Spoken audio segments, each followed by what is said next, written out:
হঠাৎ করে চোখে পড়লো এখানে ময়লা জমে আছে। প্রতিদিন পরিষ্কার করি কিন্তু তাও ময়লা জমেছিল। তো রান্না করার আগে এটা ভালোভাবে পরিষ্কার করে নিলাম। আর তারপরে চলে আসলাম রান্নাঘরে আর দেখলাম আজকে বৃষ্টি হচ্ছিল।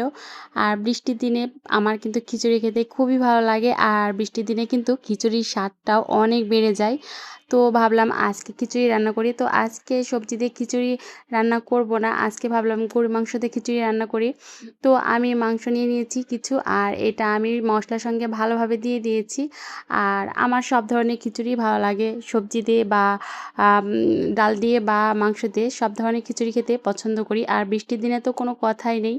তো আমি মাংসটা মশলার সঙ্গে দিয়ে দিয়েছি আর এটা এখন খুব ভালোভাবে কষিয়ে নেব। এইভাবে একটু ভাজা, ভাজা করে মশলার সঙ্গে কষিয়ে নিলে কিন্তু খিচুড়িটা অনেক মজার হয়। আর আমার মাংস দিয়ে খিচুড়ি রান্না করলে আমি সবসময় ঝরঝরে করে রান্না করি। আর সবজি দিয়ে নরম খিচুড়ি খেতে আমি পছন্দ করি। তো আজকে আমি গরুর মাংস দিয়ে ঝরঝরে করে খিচুড়ি রান্না করব। তো মাংসটাতে আমি একটু তেল দিয়ে দিলাম কারণ এটা আমি একটু ভাজা, ভাজা করব। তো এটা আমি তেল দিয়ে এখন ভালোভাবে উল্টে পাল্টে দিচ্ছি আর কিছুক্ষণ এটা আমি ভেজে নেব। মশলার সঙ্গে কিছুক্ষণ ভেজে নেব। তো তার জন্য আমি ঢাকনা দিয়ে ঢেকে রাখলাম। আর এটা এখন কিছুক্ষণ আমি ভেজে নেব। এইভাবে ভেজে নিয়ে খিচুড়ি রান্না করলে কিন্তু অনেক ভালো লাগে খেতে। তো আমার এটা প্রায় ভাজা, ভাজা হয়ে গিয়েছে আর এখন এখানে আমি চাল দিয়ে দিলাম। আর চালগুলো এখন মশলার সঙ্গে খুব ভালোভাবে কষিয়ে নেব। আর তারপরে আমি এটাতে পরিমাণ মতো পানি দিয়ে দেব।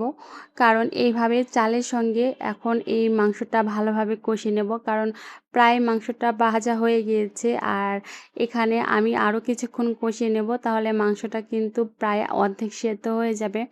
তো চালটা আমি কিছুক্ষণ এভাবে ভেজে নিলাম মাংসের সঙ্গে।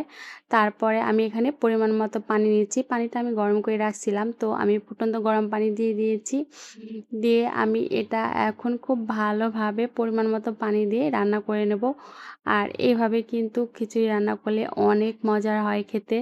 তো আমি এটাতে একটু বেশি করে পানি দিলাম কারণ এভাবে এ একটু বেশি পানি লাগে। তো আমার খিচুড়িটা কিন্তু হয়ে গিয়েছে। আর দেখেন খিচুড়িটা কিন্তু অনেক ঝরঝরে হয়েছে। আর এটা খেতেও কিন্তু অনেক মজার হবে। আমার তো এইভাবে খিচুড়ি রান্না করলে অনেক ভালো লাগে খেতে। তো এটা আমি ভালোভাবে একটু উল্টে পাল্টে দিলাম। আর এটা প্রায় হয়ে গিয়েছে। এটা এখন আর একটু সময় রেখে এটা আমি নামিয়ে নেব। আর আজকের খিচুড়িটা কিন্তু দেখেই আমার ক্ষুধা পেয়ে গেছে। আর এটা আমার আজকে মনে হচ্ছে অনেক মজার হবে খেতে। তো বৃষ্টির দিনে এই খিচুড়িটা কিন্তু একদম জমে যাবে।